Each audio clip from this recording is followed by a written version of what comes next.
Well, you can take your seat belts off. We're going to calm down now a little bit. Isn't he something? Yeah. And I need the toy. Here we are. Well, what I'd like to do is to start where Bruce left off. Oh, by the way, just it occurred to me when I was being introduced about the 14 years in the business world, and Doug said, well, something made him transition. I can tell you it was living in fear for 14 years. It was living in protection. I don't know if you spend any time in the corporate world, but there's a tendency to circle the wagons and hope it's you're going to be safe. So I had done my time there. I saw a lot of pain. I saw a lot of opportunity, but in the position I was in, I couldn't do much with it. And so I really felt in the midst of really having everything that you're supposed to want. Good job, big bucks, all the creature comforts you could ask for. But what I noticed was my soul was hurting. I wasn't okay there. I wasn't okay just getting paid to do something I really didn't want to do and to sell something I didn't care about. So that was a crisis in a sense for me, but it was a real spiritual emergence as well. It was a coming out. It was a time to choose. Did I want to do my heart's desire, or did I just want to fold into the norm and do what I was expected to do? And I made the change.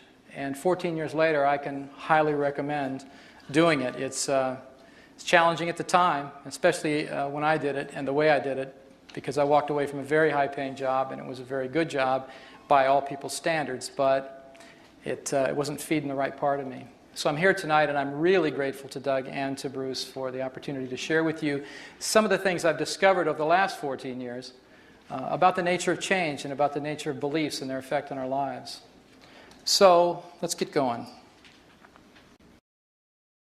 I want to start with Bruce's conclusions, plus one that I added to the list. Do you remember his slide that said perception controls behavior? Very powerful words coming especially from a biologist. Perception controls the genes. Perception rewrites genes. And where I'm going with this is perception also rewrites behavior. I expect there's just 2 or 3 of you in the room maybe that might have a few behaviors you'd like to rewrite. I certainly did, especially 14 years ago, and so my search was to find the easiest, sanest, most effective, and quite frankly, the most painless way to do it. Graduate school didn't teach me about the painless part. In fact, it was all about go back, find the pain, work through the pain, and that's the only way to change your beliefs. I do have a different story to tell you at this point, quite a lot different than that schooling. The thing about perception, because Bruce used the word a lot and then he squeezed it together with the word belief, I'd like to make a little bit of a distinction there for us this evening. Perception, in my opinion, is awareness. The dictionary calls it awareness, but it's shaped by belief. Belief actually precedes perception. And I'm going to be talking about how that happens, but the important fact about it is that beliefs control your perceptions. If you rewrite the beliefs, you can rewrite perception. And if you rewrite the perception, you can rewrite the genes and the behavior. So there really is no distinction, if you're in the healing arts, especially the complementary ones, between mind and body. It's just a different expression of us, who we are. I want to define beliefs as a working definition anyway in the following way. Beliefs are conclusions derived from experience, information and or experience. They can be either conscious or subconscious. And what I mean by this, let me give you an example. Beliefs derived by conclusions from information would be the kind of thing that would happen if you got jury duty and you weren't at the event that's being tried. Let's say it's a criminal case. You weren't there present when the so-called crime was committed, but you're sitting in a jury situation. You're now required to listen to information from 2 attorneys telling you their story, getting you ultimately to come to some truth, some level of belief about what happened in that event you couldn't attend. So you're creating a belief through information alone. The second version of that is experience. Typical experiences, say you're 2 years old, imagine, and you've never experienced fire before. So you're crawling around and there's a candle left on, and you're getting curious because you haven't had an experience with a candle or fire yet. So as most kids that are 2 years old, they'll move towards anything they don't understand to discover what it is. So you move closer and closer to that candle, and isn't it interesting? So you stick your little hand out, like you do with everything else, to touch it and grab it and see what it is like, and sure enough, you get burned. Well, as soon as you get burned, you've had an experience. Now it's not just curiosity that's associated with that candle. There's an experience and a conclusion that is drawn from touching that fire, which turns into a belief, which ultimately, as I'll show you, affects your future perception of candle. In the beginning, there's not much of a differentiated perception, but after an experience like that, there certainly is. And then I'm going to talk a lot more about the conscious and subconscious mind, because this is where, in my opinion, the greatest amount of ignorance exists in mainstream psychotherapy, is that we've been trying to change subconscious beliefs with lots of conscious means. And it turns out the two minds are so different that it's no wonder it doesn't work very well. Your beliefs actually determine your biological and behavioral reality. If I had to just describe Bruce's presentation in total in one statement, this would be it. Virtually every part of our lives is governed by our belief systems. And we'll talk about that a little more too. Do you remember this slide? Here's the filter representing our belief systems. And if you look at it from this point of view, it's really a powerful thing to witness. Beliefs are really the filters of reality. You don't see the world as it is. You see the world as you are. In fact, you can't not do that. It's the most interesting thing is that each of you sitting out there looking at this presentation are actually having a very different experience of it. You all have the illusion it's the same experience. You'll talk about having been here, but it's not the same experience for you at all. Your set of filters about who I am, what I'm saying, where this place is, how you're feeling right now, that all profoundly affects your experience of this evening. So you think, well, it was a fact, here's what happened, but then you start talking to your friend that you came with or someone else that attended this particular event, they had a very different experience. So it's always that way. And if you can remember that, as soon as you're thinking, well, I've got the facts straight about something, remember, the facts are your subjective opinion, your filters of reality. And that's what perceptions are all about. That's what really matters here. Beliefs create perceptions, and they affect virtually every area of your life, as I mentioned. Self-esteem, for instance. I mean, your perceptions either define you as worthy or worthless in relationships, either loved or unloved. With respect to prosperity, that's a pretty popular one. You either can attract money easily in your life, or your perception is it's hard to get and hard to keep, and you'd mismanage it anyway. You look at your job performance. If your perception of yourself as a competent person or an incompetent person, it's going to make a heck of a lot of difference in terms of how you perform your job, and also the perception of others, of course. Mental health, you can see yourself as generally a happy person or a depressed one. Physical health, I mean, Bruce's presentation makes that pretty clear. The psychology profoundly impacts the biology of the body. Spiritual outlook, we have so many different spiritual systems and ways of looking at the hologram of God, so to speak, and all of the facets of it, that it is about perception when we're looking that causes us to believe and act in the way we do. And of course, the list goes on and on. You remember this slide? This is our friend Ecstasy. She represents joy. She represents growth in Bruce's model, moving towards something that's pleasurable. Do you remember this one? The Scream, it's called. So this one, of course, represents protection and fear. So my question to you is, if you had a choice, if you could choose between living like this, having your life and the undertone of your life being this feeling that you get when you look at this, or this, which would you choose? Oh no, let's review again. It's a tough choice. Would it be her? Or would it be him? All right, if you're having any trouble deciding here, or if you've decided you'd prefer this one, I only have one recommendation. See your doctor immediately and get your medication adjusted. Because under normal conditions, people are going to pick her. We want consciously to have our lives work. We want our lives to be filled with joy and pleasure and to look forward to each day. What prevents us from doing that? What is really the bottom line cause? How is it that your life maybe doesn't represent as much of this ecstasy as you'd like to have it represent right now. And I'll propose to you that what Bruce was telling you was absolute truth, and I'm just going to add a little bit to it. Whether you're living in growth and protection makes all the difference in the world. What determines that? Well, I can messages as a child versus I can't messages are one of the big ways that that determination happens. If you received more positive input from your environment, generally your parents, for instance, and you were told that you were lovable, you were told that you could accomplish anything, you were told you were good enough, you were told that you were wonderful, then you're probably having a life that reflects that more now than anybody could imagine, versus if you were told more I can't messages. You're not good enough, you'll never amount to anything, you're not smart enough, all those things that many of us heard. Those go in just like experiences. Those are experiences. They're just information driven, they're parentally induced usually, reinforced by society, and so we end up with a series of experiences that either put us primarily in growth or protection from our perception of life. Turns out our childhood programming becomes our habits of perception and behavior. You get your programs early on. By about 5 years old, the psychologists will tell you, your personality is pretty well set.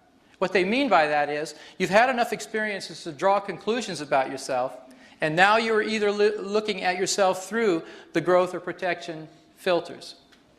The good news is, even if you have produced these filters and you have habits that are supporting the perceptions and the behaviors that you don't want, they are changeable. They are changeable. Habits are usually the things that bug us the most because they are what they are. Habits are things that happen out of your conscious awareness. It doesn't seem like you have any control over them. You consciously try to control the habit. You say you're not going to do something, but you do it anyway. So I want to explain to you how the cycle of habituation occurs, why it occurs, and then ultimately how you can break that cycle. These cycles are really self-reinforcing, and let me see if I can explain this to you. I'm going to use the candle as a model because we talked about that earlier. If you're 2 years old and you're having your first encounter with fire, and it happens to be connected to a candle, and you crawl over to this fire, and it's a very interesting thing. You've not formed any opinions about candles or fire yet because you've never touched anything that was hot, and now you do for the first time. All of a sudden you've got an experience. The experience is hurt, ouch. That shapes the perception. The candle's no longer a general thing. Now it's a thing that could create pain. You have a perception of the candle. The perception creates a belief that candles are dangerous, or at least fire is dangerous. You've got it connected to the candle, but the main thing is the fire.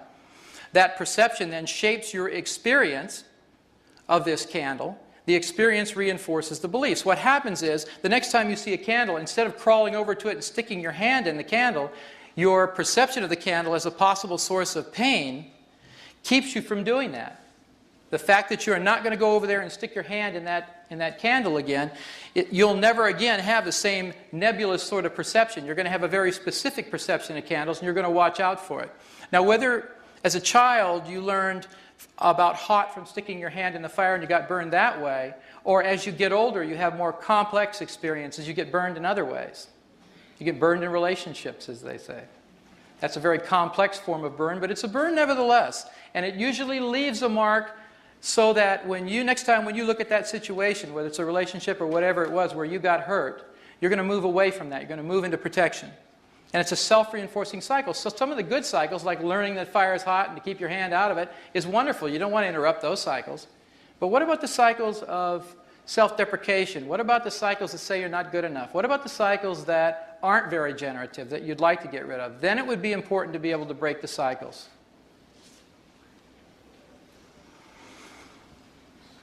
Basically, breaking the cycle amounts to rewriting the software of your mind, because then you can change the printout of your experience. As Bruce said so eloquently, it's about your perception. If you can change how you perceive the environment, essentially how you can perceive yourself in the environment, you can change the environment. You'll be treated differently the second you treat yourself differently. We're told that, day in and day out by all the positive thinkers, but they stop at that part. And then what do you do? Well, there is something you can do, but how do you do it?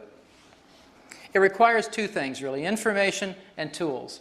I'm going to give you a little bit more information and then we'll get to the tool part. And please understand that with respect to the tools and the confines of my situation tonight, which is 1 hour, not 2 days in a workshop, I'll be able to hopefully demonstrate at least one of the PSYCH-K change processes that I've developed over the years so that you can get an idea of how quickly a belief you may have had all of your life actually can change and how you can verify that it's different as soon as it changes. So we'll be doing both things. Now, one of the key pieces of information you need to be aware of that makes all the difference in the world is that you don't have one mind, you have two. I mean, haven't you ever tried to change your mind only to find out your mind is a mind of its own? Bet you have. And I'll bet you relate to some of these things down here, the ways in which people try to do that. If you've ever promised yourself you'd get in shape, but then you didn't. Ever made a New Year's resolution you didn't keep? Ever tried to quit smoking? Try to stop procrastinating. That's a favorite one. You swore you'd never get involved with another relationship, but you do. And the list goes on, and you can fill in your favorite personal one down there about what you've tried to change, and you said you wanted to change it, so there's a conscious intention, a commitment. You're a bright, energetic, committed person, but somehow it just doesn't come off. It doesn't happen, even with your intention focused in that direction. Let me give you a little rundown on how different those two minds are, because this is very important in understanding the nature of how change can take place very quickly and why it's been so difficult with the tools we've been given for the past 35 years, which are mostly positive thinking, affirmations, willpower, that sort of thing. I don't know about you, I tried them all. You know, they worked maybe 20% of the time, very frustrating, but it was best we had at the time, so people kept doing it. Just say your affirmations, just do that meditation, just do it over and over and over again. The problem was, it turns out, we were mostly talking to the wrong part of the mind that's in charge of habits, in charge of the change. Look, conscious mind's volitional. It sets goals, judges results, and it likes to try new things. That's the one that says, hey, there's something good happening, let's go out and do it. Let's go into an environment we've never been in. Let's ride the killer roller coaster. Let's do a bungee jump, you know.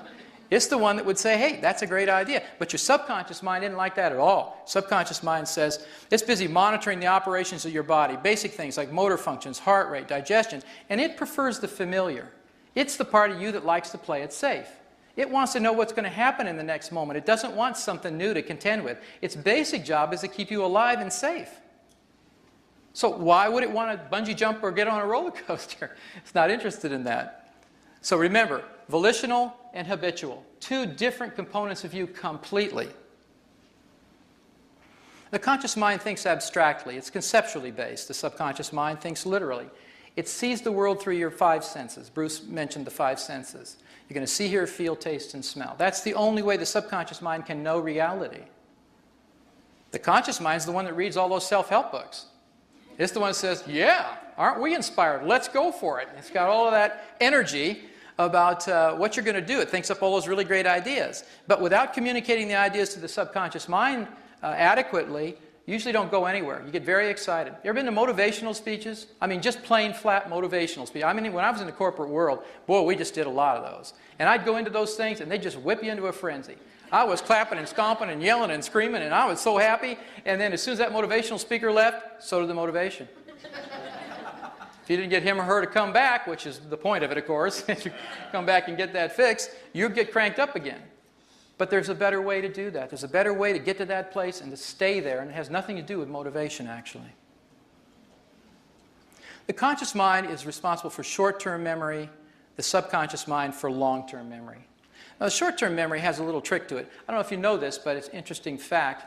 The average length of short-term memory in human beings is about 20 seconds long, short-term memory. Now, I thought that was really interesting because do you know how long it takes to look a phone number up in a phone book, take the coins out of your purse or pocket, and get them into a machine and dial that? 25 seconds. God's little trick. Yeah. So you can't quite pull that off in short-term memory. The subconscious mind is a very important aspect of this change process that I'm going to be sharing with you because it is responsible for long-term memory. A critical element. If you get up in the morning and you've forgotten basic things that you learned when you were a child, oh, like say walking, you know, things like that, driving as an adult, you'd have to relearn everything every morning when you got up. So you don't have to do that, and you can thank your subconscious mind because it remembers all of those things. It's taken all of that conscious learning and turned it into habitual understanding. Think about driving for a minute. You know, when you first learned how to drive a car, how many learned on a stick shift? I'm just curious. Are you old enough to have? Okay. Yeah, well, me too. And it was a nightmare. I don't know about you, but I'm sitting in this little car, and I've got a gear shift over here. It was on the column. That's how old I am. It was on a column shift, and I got 2 feet, but they're 3 pedals. I'm thinking bad engineering right away. You know, it's a problem. What am I going to do with those? Then you got mirrors. You got people coming this way, people behind you. You got to steer the darn thing. You got to clutch, accelerator, brake. I mean, it was completely overwhelming, not counting my father, who was sitting next to me, yelling at me the whole time because he wanted to save his transmission in that car, and I'm popping the clutch, and it was an awful experience. But eventually, having survived it, I was able to move into an automatic version of driving, and now I don't think about it at all. In fact, most people don't think about driving at all. I noticed since I got here anyway. This is a very interesting place. But you know, the beauty of it is you can have a conversation on the way from point A to point B. You don't remember driving at all. You had a great conversation, but somehow you get there. What's that about? I mean, who's paying attention? Fortunately, you have a very powerful part of you that is paying attention. That's your subconscious mind. That gets you around when you're doing the things that are really fun, and it takes care of most of these baseline things that would consume all our time if we had to do them consciously. All right, the conscious mind is time-bound, which means it's past and future-based. And for most conscious minds, if you're living with the scream mentality, you spend most of your time regretting your past and agonizing over the future. So that's not very much fun. Your subconscious mind is timeless, however. It thinks in the proverbial present moment only. So when you're talking to the subconscious mind, this fact is very important. It doesn't understand future tense requests. If you put your request, what you want, in a future tense for the subconscious, it mostly yawns and goes back to digesting your dinner because it doesn't get it. So you have to talk present tense. Now that seems a little crazy from your conscious mind's point of view because it's thinking, well, that hadn't happened yet. If I'm making up this statement that I want to be true, shouldn't I say I want it to be true? Only if you're trying to convince your conscious mind. So there's some rules about how you address and communicate with the subconscious that are very important to making it all work. Another difference, very important one, the conscious mind has limited processing capacity, maybe 1 to 3 events it can handle at a time. If you're at home and the phone rings and you're watching a TV program and somebody walks in from the kitchen and they want to talk to you, about that time when those 3 things are going on, you're saying, wait a minute, 1 thing at a time, you know, I got to stop now. Because you really can't process. It only is processing at about a rate of 2,000 bits of information per second, which sounds wonderful and kind of awesome in its own way, unless you compare it to the subconscious mind, who has expanded processing capacity, can process thousands of events at a time, and averages 4 billion bits of processing capacity in a given second. That's an incredible difference. But if you think about it, this part of your mind would have to do that. Remember, it's in charge of motor functions. You can't walk, talk, digest your food, do respiration, digestion, or any of that without a huge amount of processing capacity. You couldn't sit up in your chairs. Because what you take for granted, you just say, well, I'm going to do that. You turn on your volition part, which is your conscious mind, and say, let's walk from here to there. But you know, you can't walk from here to there consciously. If your subconscious mind doesn't agree, you aren't going anywhere. And that's true of your beliefs changing too. And we're getting to that. All right. It's easy to change habits of thought and behavior if you access the subconscious mind because it's the storehouse for attitudes, values, and beliefs. This is where doing your basic affirmations every day, which are generally so abstract that the subconscious mind can't understand it. It really doesn't care what you're trying to do because you haven't engaged it in any way, shape, or form. And you're talking to the wrong part of the mind in the first place. The subconscious mind is where all these attitudes, values, and beliefs are stored. So if you don't learn how to communicate with it properly, you aren't going to get very far. You're going to be very frustrated. And that's exactly what I was. That's why I'm sharing with you these a whole different approach. All right, so as the easiest and most effective way to communicate with the subconscious is through a process called muscle testing. And I'll bet you a bunch of you in this room have had some experience with muscle testing. Is that true? Can I see a show of hands? All right. So I'm going to ask you temporarily during this discussion and also an experience that I'd like you to have to forget everything you know about it right now. Pretend you don't have any preconceived notions about it. Humor me. There's some things that are very important about using muscle testing in a psychological way that are very different from using it in almost every other way. Vitamin mineral supplements, it's very popular. In applied kinesiology, clinical kinesiology, you're looking for organ distress, meridian dysfunctions, and so on. I'm not going to be talking about any of that, but I'm going to be talking about some key elements to using it as an accurate measure of what's going on in your subconscious mind, what those beliefs are and what they're not. Okay. We're going to have a little experience, and I'm going to ask someone to help me up here to demonstrate muscle testing a la PSYCH-K. PSYCH-K is the name of the name I give the work that I do. And I want to show you when I'm using it as a psychological tool to access the subconscious and check for beliefs, how to set up an appropriate communication system. And the key here is appropriate. You want to get a true-false message system going. In other words, a conflict detector. You're measuring the truth between what your conscious mind says or is affirming and what your subconscious mind believes. Very important to be able to do that credibly. Like-dislike is essentially equivalent to a stress detector.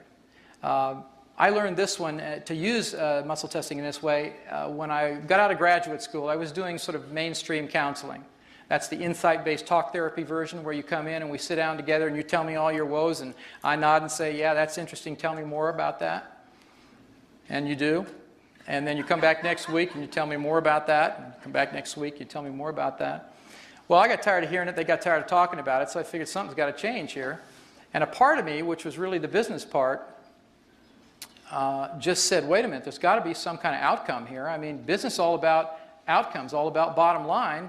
Turns out therapy, as I was taught in graduate school, is all about process. You just stay in the process. It's good for you. Oh, where's the part where you get out and get a life? I mean, you know, when does it end? Well, apparently it wasn't supposed to end. I never got that. So I thought, well, that's not right. So we're going to do something about that. So in the like-dislike thing, what I found was interesting was I'd get people coming in, they'd fill out this intake form. And I'd always ask, have you had any other kind of counseling? And oh, yeah, and they're putting it down there, 15 years of psychotherapy and all that. That's no joke. And they would say, I'd say, okay. So, and they're writing down what their primary presenting problem is, what they're trying to deal with. And they just write down stuff about, I said, what about your childhood? Tell me about your relationship between your mother and a father, you know. So I remember this one client wrote down, yeah, well, I've dealt with my mother, you know, she was very abusive psychologically and physically, and, but, you know, I've dealt with that and I'm over it. And I said, oh, that's good. So we got to the muscle testing part, and I just had her stick her arm out, and I was going to do a little muscle test of stress detector style. And I said, think about your mother. So she did. And guess what happened? She just crashed and burned. I mean, she was a mess. The muscle response was very clear that just thinking about her mother still stressed her. All of those years of psychotherapy, all of those years of putting together reasons why I've now forgiven my mother, never got to the subconscious mind, which controls the motor functions, which controls the autonomic nervous system, which controls your biology, and ultimately your health. You know, Bruce mentioned, do you remember about the biology and the effect on our immune systems? There are a whole set of beliefs that are immune-enhancing beliefs and a whole set of beliefs that are immune-suppressing beliefs. And if you look at the personality profiles of people who get various diseases, it becomes very interesting in a hurry. There's a whole field called psychoneuroimmunology, about 35 years of study in this country anyway, showing that people, for instance, cancer patients, one of the key qualities and attributes, personality characteristics of cancer patients is long repressed anger and hatred.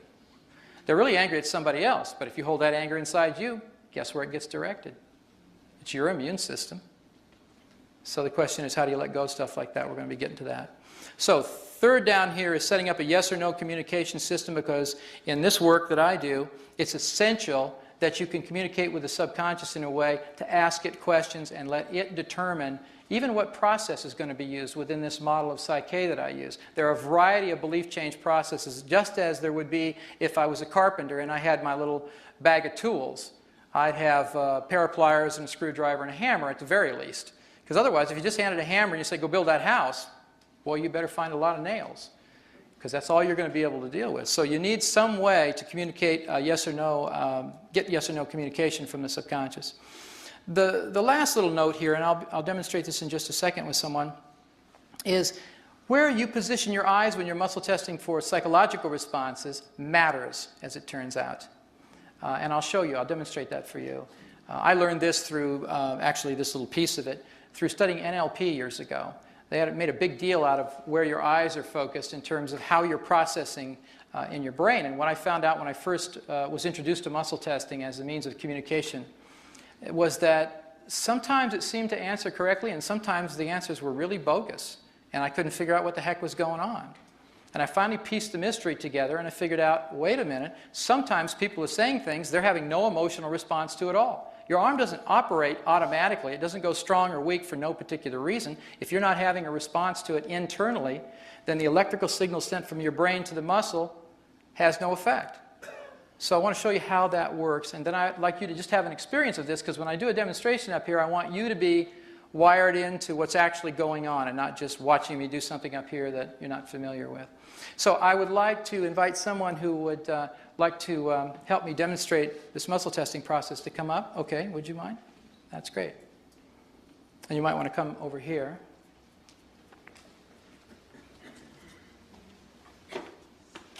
And you are? Juliana. Juliana, if you'll come over here, which arm would you like to use for muscle testing? You most comfortable with this one? Right arm. Okay. So let's see if we can get you in some light and me in some light. This is good. Okay.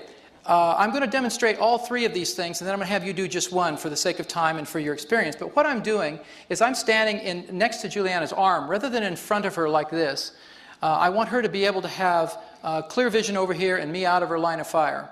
So we're not exchanging too much information in our biofields right now. So Juliana, what I'd like you to do is the following. I'm going to be pressing down on your arm gently. I've got my hand here on your wrist rather than on your hand, and my other hand gently on your shoulder. Okay, I'm going to be pressing down. I want you to resist that pressure, okay? But with your eyes, I'd like you to actually put your nose out here in this direction, and not your head, but just your eyes focused towards the floor. Actually, I'm sorry, you can turn your nose over here. You're doing great. And just put your eyes towards the floor. And hold them right there. I'm going to press down. Let's just do this together. And I'll tell you before I press, because I'm going to say the words be strong, okay? Here we go. Be strong. Good. Now, I'm just calibrating to find out what that's like. Am I pressing okay? It's not too hard. It's not? Okay. Let's try out some stuff and see what happens. So we're going to go with the first communication link up here. I'm going to have you say something that we know is true about you, and I'm going to ask you to do this one. This is the one that you will do as an experiment. So I want you to use your name, because it's something your subconscious probably agrees with unless you're going by an alias. So I want you to look down, and out loud, Juliana, I'd like you to say, my name is Juliana. My name is Juliana. And be strong as I press. Good for you. So let's have you lie now. This is a really important thing. In fact, I'll set this up. If you get away with this and you can keep your muscles strong, everybody out here will give you $20. Okay. Hey, pretty good, huh? I just spent your money. I hope you're okay. You're rooting for me now, aren't you? Okay, here's what I want you to do. I want you to, again, with your face out here, but your eyes towards the floor. Let's make you somebody else completely, like some guy named Bill. We'll make you male. Your name is Bill. So I want you to say out loud like you really mean it. My name is Bill. All right, my name's Bill. Be strong, Bill. And see what happens. I'm pressing gently, but her arm is actually moving down rather than locking in place. I know all of you can't see that exactly, but trust me on this. Can you feel the difference? Yes. Yeah, it's dramatic to her and to me, and I'm pressing very lightly. It's not about pressing harder. It's about when she says something that isn't true, roughly, you can rest your arm, roughly what's happening is equivalent to what happens in a polygraph machine.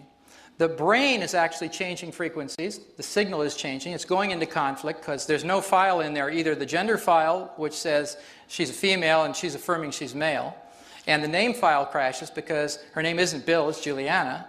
So two things are going on that create conflict at the brainwave level. The signal, electrical signal from the brain to the muscle is what causes the muscle to go weak. It's not that her muscle mass changes or that I have to press any harder. It's simply a restricted signal because of the confusion, the conflict in the brain. That electrical signal is diminished. The muscle response is much, much weaker. So if you can detect this difference, you can set up this binary code. It's a natural biofeedback mechanism built into every one of us. So if you use it properly, it's very, very wonderful to find out what's going on at levels of your consciousness that you can't find out consciously about. So let's do the next one. Let's do an experiment with like-dislike. So what I'd like you to do is this. I'd simply like you, again, with your face out here, your eyes focused towards the floor, think of something you like, a circumstance, a situation you really like to be in, and get the feeling of being in it, and then let me know when you're there. I would like to be in? You would like, yeah. Feeling a situation you like to be in. Okay. It can be something you've already done, but you can think about it and go, yeah, I like that. Okay. You got it? Be real strong. She's really strong to that. She likes that a lot. So we won't have you talk about that, okay? All right. Okay. I want you to switch gears. I want you to think of something that you don't like, equally powerful, but the opposite of that pleasant feeling. And take your time and let me know when you've gotten into that feeling. Something you don't like. Oh, you can think of a food or a person or... Okay. Oh, that helped. What, was that the person one she went through? Okay.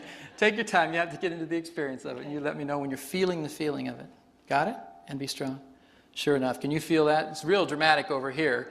So she's going very weak to that feeling. I don't have to know what it is, but I can tell it stresses her. It's real easy. We're using this as a stress detector. And the final one is to set up a yes or no communication system. This can be done very simply. All I want you to do in your mind silently is just repeat the word yes over and over and over in your head. So just listen to it silently. And be strong as I press. Good. Repeat the word no. Hear that over and over. Okay. And be real strong. Feel the difference? Yeah. Can you see a little bit of her movement? Because she's moving and that arm is dropping real easily and I'm pressing very gently. This isn't a wrestling match. I mean, some muscle testers just want to yank on your arm and they got all kinds of agendas and stuff. It isn't about that. It's just pressing hard enough on the arm to detect whether the muscle locks in place or unlocks. Because as long as you're getting strong and weak responses and your intention is clear about what you're testing, you have a really powerful internal communication system going on here. So let me propose the following. Given our seating arrangement, I want to suggest this. Instead of standing like I'm standing with Juliana this way, I want you to, in a minute, you'll be standing up where you are, pick a partner that you're close to, and actually stand facing me and have your arm come out towards the back of the chair in front of you. Stand to the side like this, that way you don't hurt anybody. Because your arm's coming out this way, not to your side. There's not much room to the side. You're going to have your partner do the following thing. I just want you to use the truth detector for right now, just to have this experience. The way this happens is this. You're going to take your hand, put it gently on top of the wrist, not on the hand that bends here, but on the bone up here. Your other hand just rest it gently on the shoulder of your partner.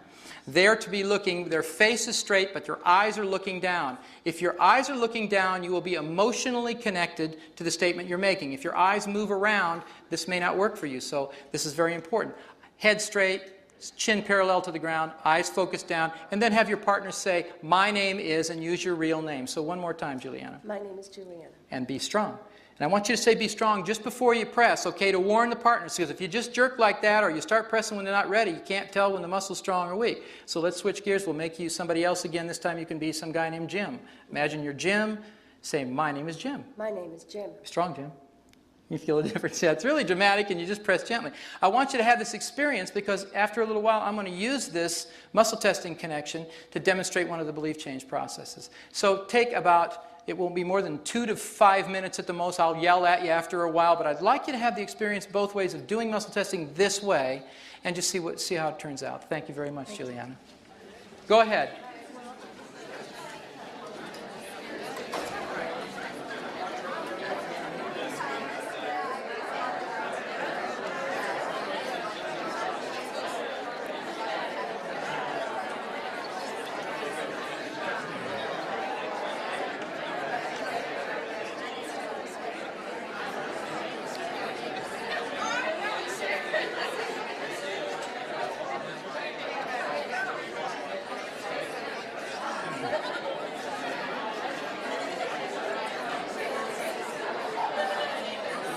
Going okay?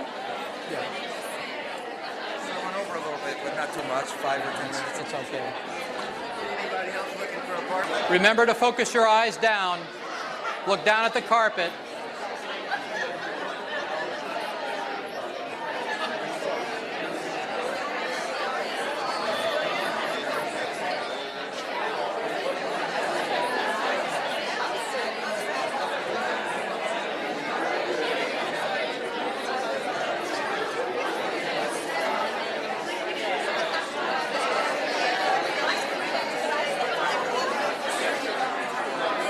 Okay, and when you've finished, have a seat. When you've finished the experience, have a seat, and I'll know you're getting ready.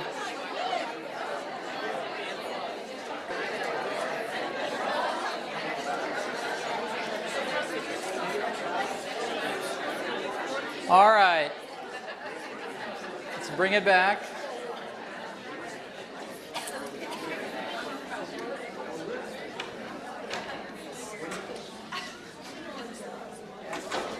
All right, how was that? Is it okay? Work? Yeah. That's good. There's a question. I'm sorry, I can't hear the question. Well, my name is George, according to that muscle test. Uh-huh. And you wonder why, yes. Okay, a couple things can be going on. One is eye position. Your head has to be up, not cocked down looking straight. That's why your chin has to be parallel to the ground and your eyes are focused down during the testing. If that's happening, then you will be more associated, more emotionally engaged in what's happening when you're talking. When you say something is true, there'll be a stronger sense of reaction in your physical body, and that's what causes the muscle testing to work. It isn't a mystical experience. It's a biological, neurological experience. It's really a very cheap biofeedback machine that you carry around connected to you, your physical body. So used properly, it will work fine. The other possibilities, and I don't have time to discuss them right now in terms of the anomalies, sometimes people will test weak to everything. There's a specific reason for that, and it turns out that's an easy correction. Sometimes they'll test strong to everything, no matter where their eyes are looking.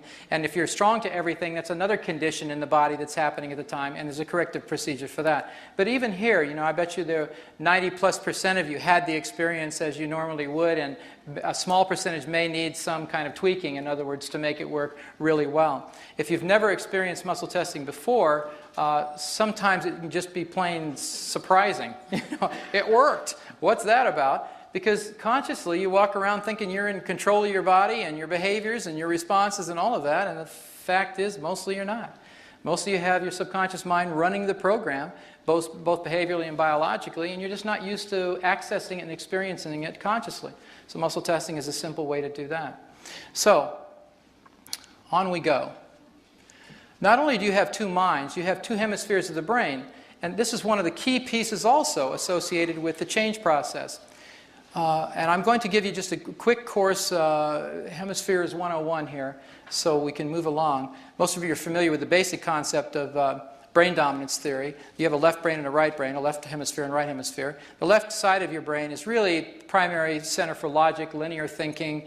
It's the primary speech center, so that's where your words come from. It tends to be analytical. It breaks things down into parts rather than putting them together, and it just loves the order and control of things. That's the part of you that thinks it's really good to get to work on time and to get your jobs done on time and can balance your checkbook and all those things that are a function of, you know, ordinary life. So it's a good thing we have that hemisphere. But it's not the hemisphere where you have much fun, I notice. So you want to take into consideration the right brain, the right hemisphere. It's where your emotions are. It's where pictures are made in your head instead of words. It tends to synthesize rather than analyze. So it puts things together rather than breaks them apart. And it tends to be the one that enjoys that feeling of being spontaneous and free. So when the weather's great and you could go do something really fun, that's the part that argues, let's go. And the other side says, no, we've got to get our work done first. So sometimes they compete, in fact, almost always, for your attention and control of your system, by the way. The arrows down at the bottom represent this crossover relationship between the hemispheres of the brain and the side of the body that they control. For instance, the left hemisphere of the brain controls motor functions on the right side of the body, and vice versa. The right hemisphere controls them on the left. Now, there's a word down at the bottom, or two words down at the bottom. Corpus callosum is a bundle of nerve fibers. They're like, think of them as fiber optic links, millions of them, part of a very sophisticated commissure system that is a communication pathway between the left and the right hemisphere. On a good day, when both hemispheres are talking to each other, you're getting a lot of crosstalk going. That communication system is wide open. So it's really a bridge between the hemispheres.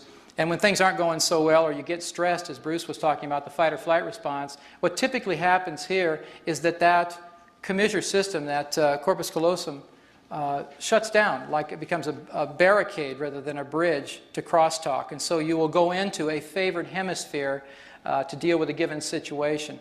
It's not that people are all left brain or right brain. The research was very clear about that, but the pop culture didn't get that part. It's much easier to write about, oh, what are you, left brain or right brain? Well, guess what? You got two hemispheres and you're both.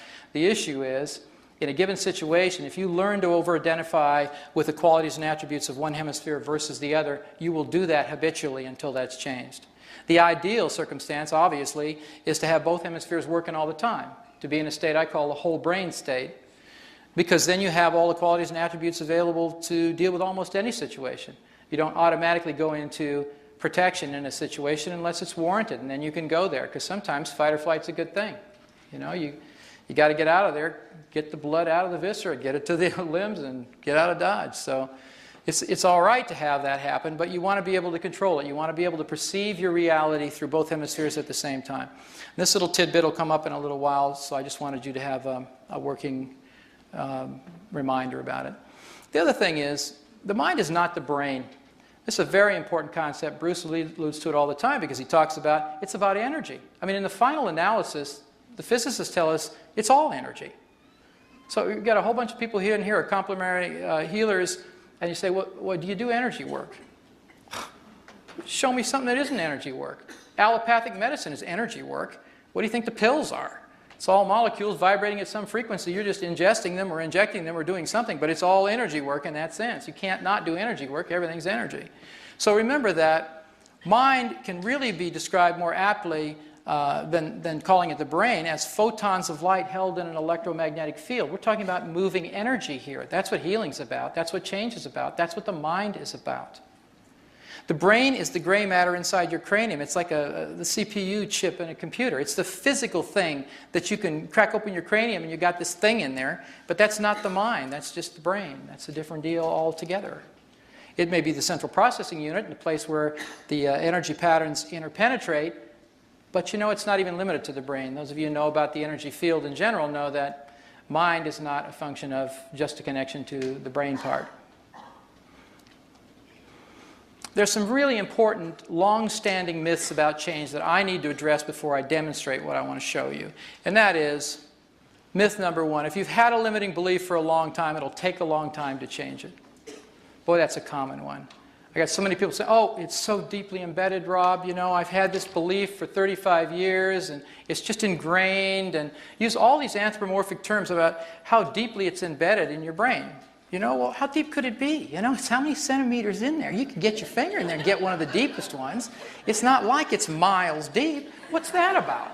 But we keep characterizing it in a way that makes belief change difficult. If you look at the reality of it, if it's photons of light held in an electromagnetic field, that's a different story. It isn't about deep.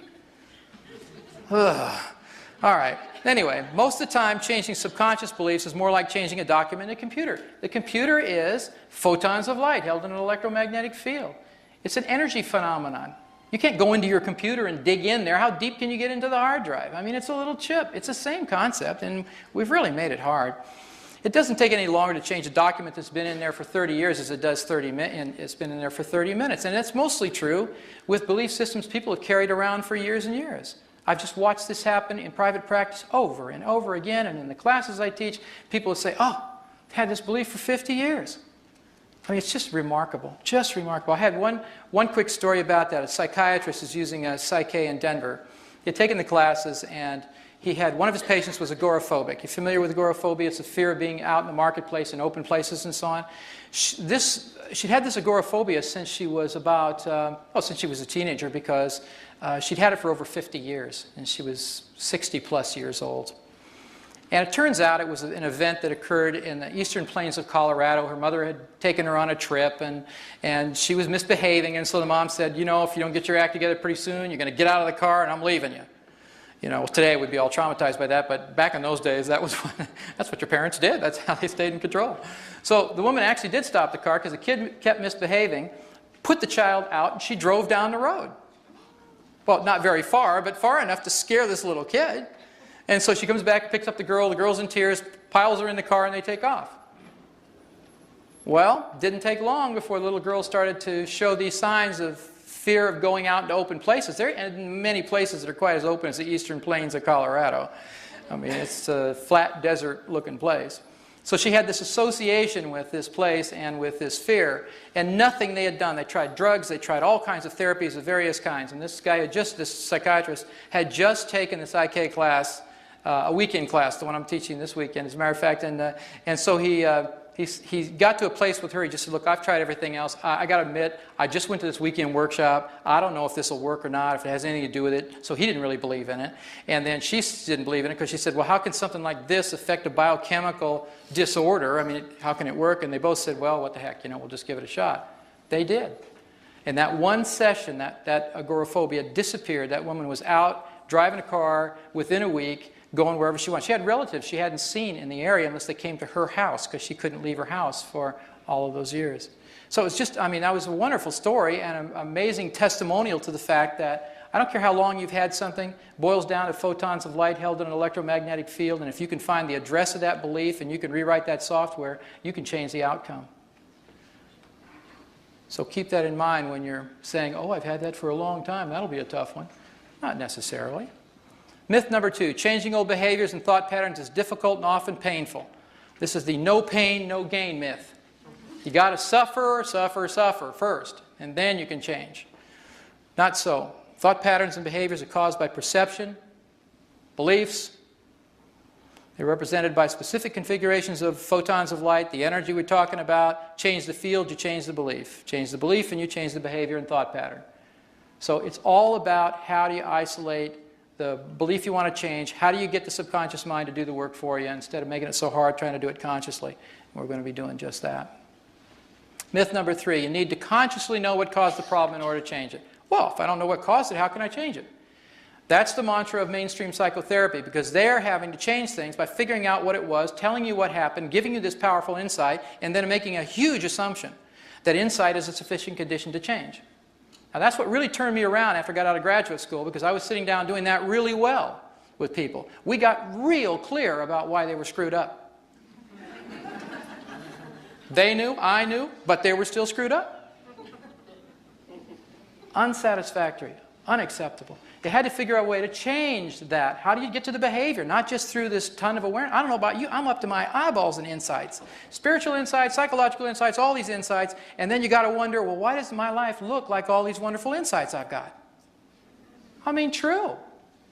So the reason is we have been talking to the wrong part of the mind most of the time. So becoming consciously aware of the source of the problem is seldom necessary to change most beliefs or behaviors when you're dealing with the subconscious mind. That's where the power is, that's where the juice is, that's where the storage unit is for your beliefs. It's not about willpower. Okay, let me give you an overview of the process that I use, and this is basically the components of it, think of it that way. To get the job done in terms of speeding up change, and literally it can happen in just a few minutes. Establishing communication with the subconscious is step 1. I was never taught that in graduate school. In fact, I don't think they mentioned the subconscious except talking about Freud. And Freud, I mean, if you listen to Freud, the subconscious is a place nobody wants to go. I mean, talk about a deep, dark abyss of, you know, repressed sexual desire. And you know the term Freudian slip? You know what that is? That's when you say one thing, but you mean your mother? Yeah. That'd be a Freudian slip. Okay.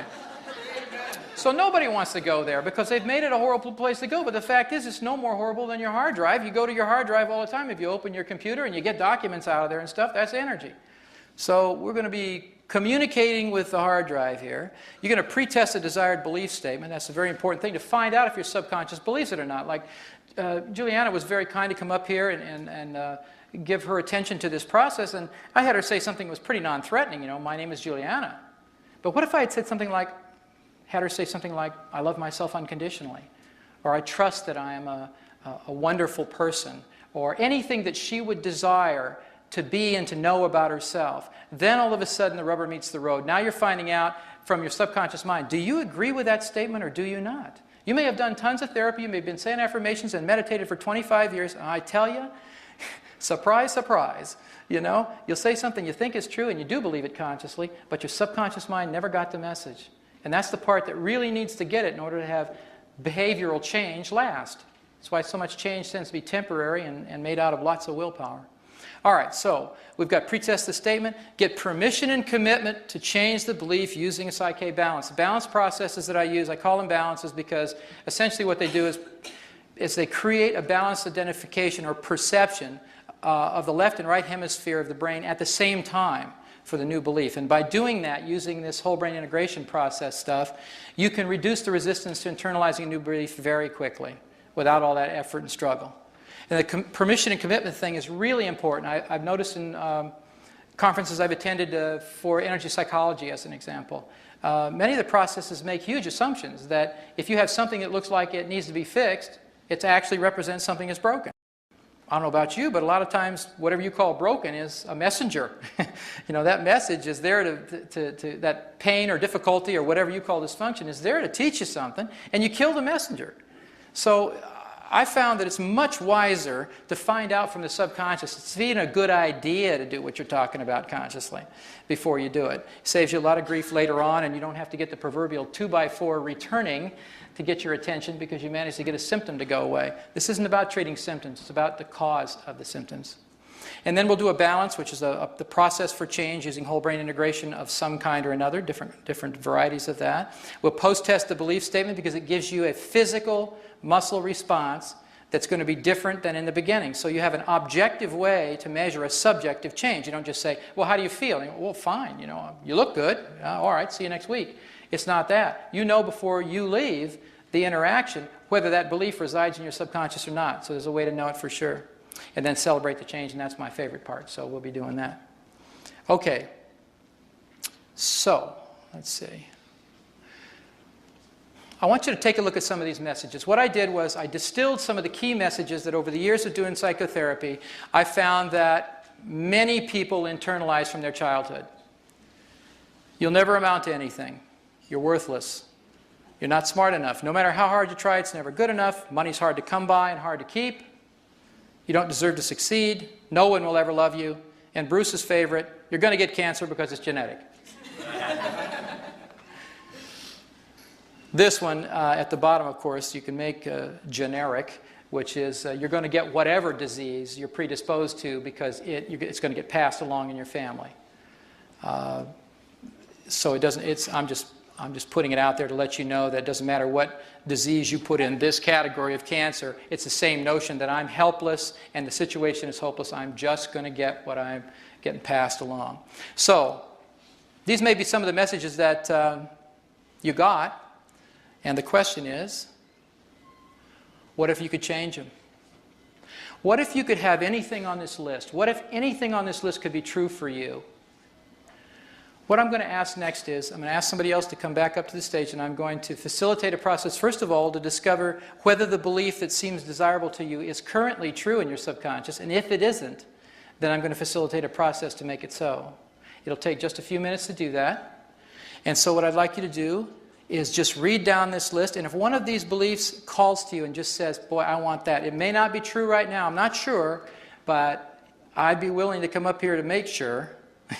Would you like, you have one? Okay, come on up. Yeah.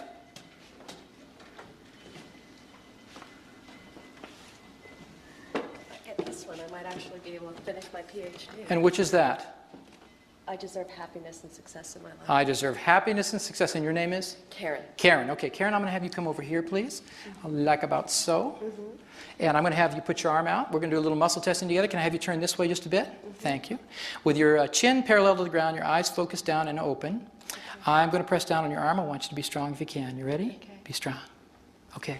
So we're going to do what we did initially to establish communication, because I haven't gotten a weak signal, so I don't know what that's like in Karen's system. So I want you to say out loud, my name is Karen. My name is Karen. Be strong, Karen.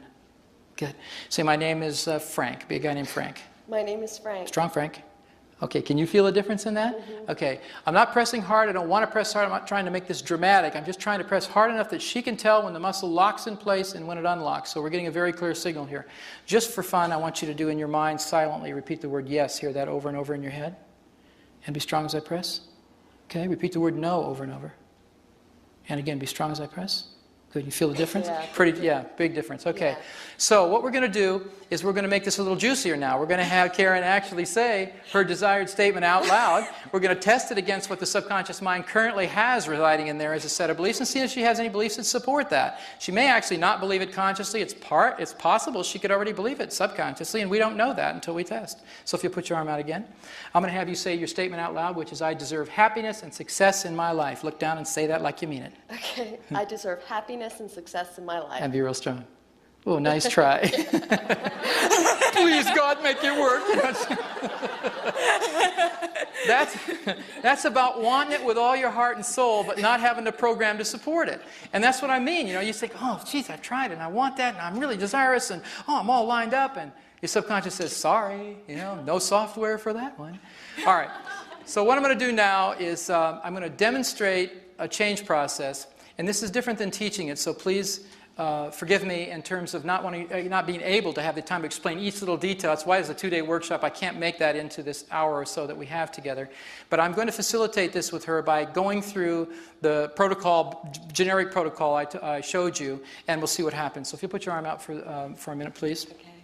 First of all, we're going to get permission and commitment. We've already tested the statement. We know that you're weak to the statement. The goal is to get her to be strong to the statement. Right now, she tests weak, although she's really wanting to be strong.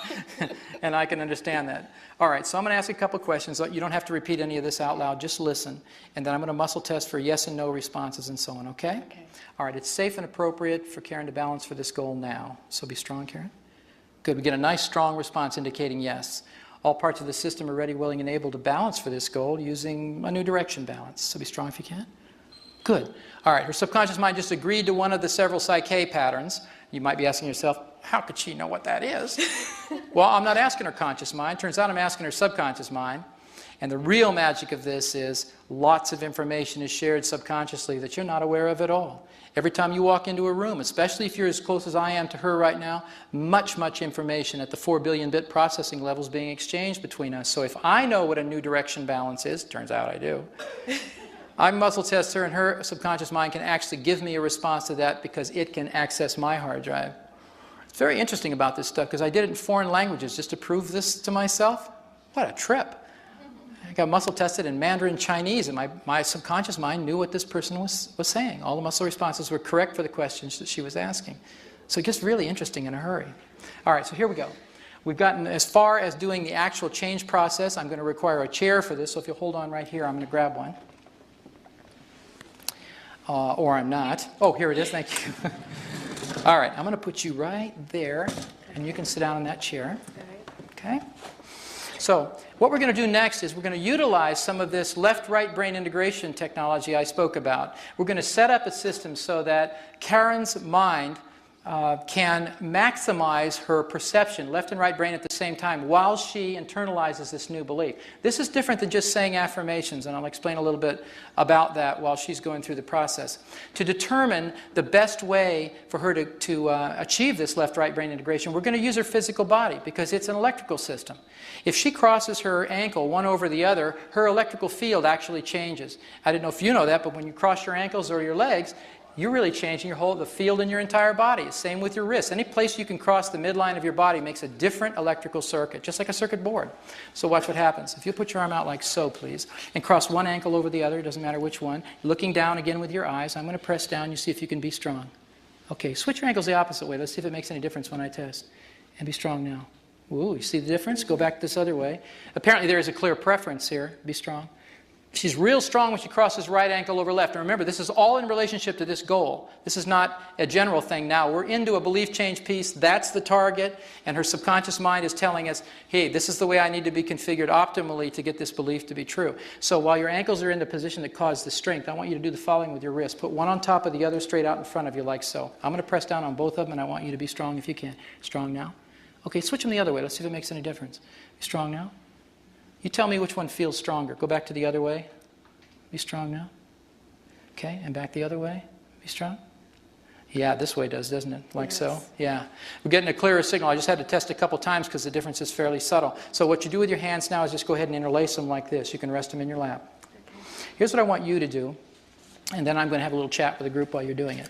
I'm going to have you close your eyes in a little while, and I'm going to have you be able to silently just repeat the statement. I'll give it to you, and then you're just going to repeat it gently over and over in your mind. And what I want you to do is I want you to actually invite any resistance to the idea, any other ideas like your statement is, I deserve happiness and success in my life. If you've got any other voices in there that say, no, you don't, you never did, you never will, all that stuff, rather than try to push them away or make them go away, I actually want you to invite them in. Say, okay, come on, because it's an educational process. You're going to be saying this statement to this resistance until the resistance just disappears.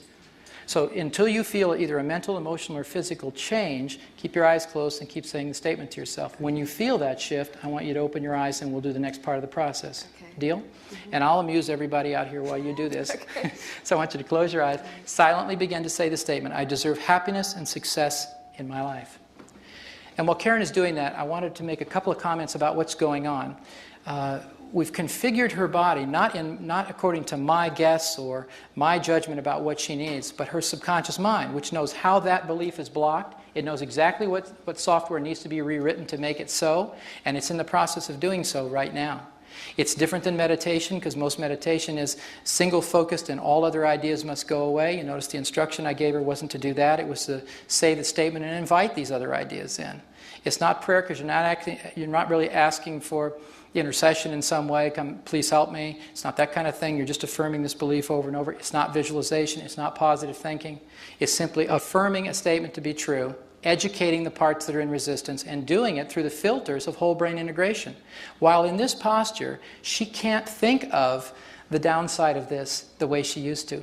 Left and right brain now are working simultaneously, and they're perceiving this goal in a brand new way that she hasn't been able to every time she's thought about it in a normal sitting posture or just in her normal life. So it's really interrupting the cycle of over-identifying with the left or the right hemisphere of the brain, which kept her stuck. As soon as this comes into a whole brain integrated perception, the belief's hers, and we'll test it out. Okay? So you keep at it until you can feel something change, and then you just let me know, and I'll keep talking to all these people about this. So it's usually this process, I'd say on average, takes about 2 to 5 minutes for most beliefs to change. Small price to pay for something you've had all your life that's been arresting your life and keeping it from being in that ecstasy, the picture that we saw, and really promoting a lot more of the protection and the scream energy to your life. So it can shift, it does shift, and it's not about me doing something, it's about her. In fact, all of PSYCH-K is really about very little about the facilitator and a whole bunch about the innate wisdom and the divinity within each of us. It's activating that and moving it into a specific area of intention and giving the tools to the subconscious mind to do the job that it is capable of doing with the proper instruction for doing it. Sometimes when the change is taking place, this is another interesting aspect of this process, is that it's not particularly visual. You don't have to visualize anything. If you're not a good visualizer, you don't have to make a picture in your head to make things come true. If you tend to be more auditory, you make sounds in your head, you talk to yourself in your head, you'll go there. However the belief is wired in that needs to be changed, that's what she's going to get internally. So sometimes you'll get pictures, sometimes you'll get sounds, sometimes it's just your body, you're feeling. You'll feel the body change, you'll feel the muscles tense and then release. It happens differently for each person and different with each belief. Okay, she seems to think something's going on here, so we'll check this out. So unhook your ankles and your wrists, unhook these guys. Put your fingertips together like so. All right. Just hold them there. This is equivalent to the save command. If you think about what she was just doing in a computer metaphor, she was editing the documents that kept her from believing she deserves this life that's going to work. Then we're saving this to the hard drive. We're making it a permanent document in her subconscious mind so that it won't just go away. It's the same thing as you always save your work before you turn your computer off, so it's there when you get it next time. Same idea, so you can let go of that. Put your arm out to your side. I'm just going to test to see where we are with the process right now. This is a sort of intermediate deal. So just listen. This process is complete, so be strong if you can. Good, I get a nice strong response. You can stand back up, please. I'm going to remove the chair here. We're at a place where her subconscious just reported to me, I've had enough of that, I got it, thank you. So we're going to verify and see if that's really true. So I'm going to press a lot harder than I've been pressing just to make sure if this is true, that there's no doubt it is. I want you to say out loud, I deserve happiness and success in my life. Looking down, say it like you mean it. I deserve happiness and success in my life. And be strong. Yeah, if I let go, she brings like a springboard. Nice going. That's Thank you. Good for you. So hang in here for just a minute. So I'm just wondering if, Karen, would you mind saying a little bit about what was going on while you were sitting down there? Well, I started saying all the things, no, you don't, everybody's going to be jealous of you, you have to feel guilty, and then all of a sudden it was like, wait a minute, God wants everybody to be happy and successful in their life. And if God wants everybody to be happy and successful in their life, God wants you to be happy and successful in your life. Bingo. And when I went through that process, it just, it was very logically based. If this, then that, So did you tend to hear, was that a conversation going on in your head more than anything else? But then as soon as I realized that, I felt like just kind of like a lifting, like a happiness type of thing. Well, I think that I deserve happiness and success. Might have something to do with the feeling getting to come in for a change. She went from the scream to the ecstasy pretty quickly right there.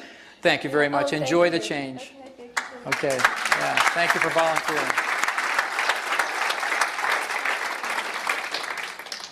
Okay. So, what'd that take? Maybe 5 minutes while I was trying to keep you distracted, so she had some, I mean, consider the circumstances. This is the worst possible place, on a stage with people in an audience doing belief change work, and it works anyway. Imagine if you had the privacy of your own home and one other person to work with, and you didn't have an audience the whole time.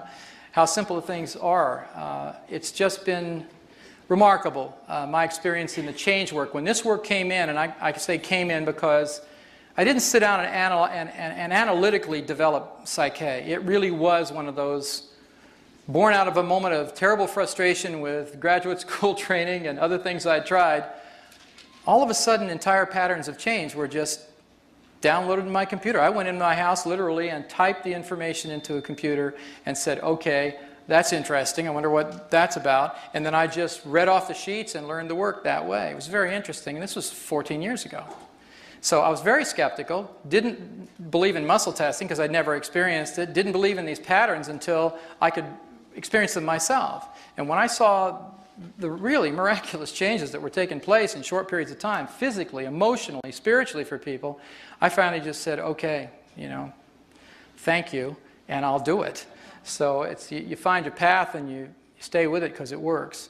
And it's my joy to get to share this information with you. It's like Bruce and I bond because he's bumping the envelope of biology. I'm doing the same with psychology. We've been looking in the wrong place for the changes for a lot of years, and it's time to wake up and do it completely differently. So thank you for your kind attention, and if you have an interest in learning more about the work, Doug's going to tell you about our workshops on the weekend. Are there any questions before I close? Anything that pressing and you need to know other than you need to go? Okay. One last thought. Okay. Is this something you can teach yourself to do? Can you do it with yourself? Is that what you're saying? Can you do this all by yourself? Yeah, you can. There are methods of self-testing that are possible, and they have their limitations. So what's really good about it is if you have a friend or anybody, it doesn't even matter that they even know the work, and if they don't come to the workshop, that doesn't matter. What matters is one of you came. Then you'll know the work, and all you need to do is take 2 minutes and teach somebody muscle testing. If somebody else is pressing on your arm, it's just more objective than if you're doing the whole loop yourself. At least that's what I would recommend. A lot of people do it, and I honor that, but I would rather have somebody else testing me than me testing myself, especially when the issues are really where the rubber meets the road. Okay? All right, so final thought. Remember that your beliefs determine the limits of what you can achieve. As Henry Ford put it, if you believe you can, or if you believe you can't, you're right. Good night.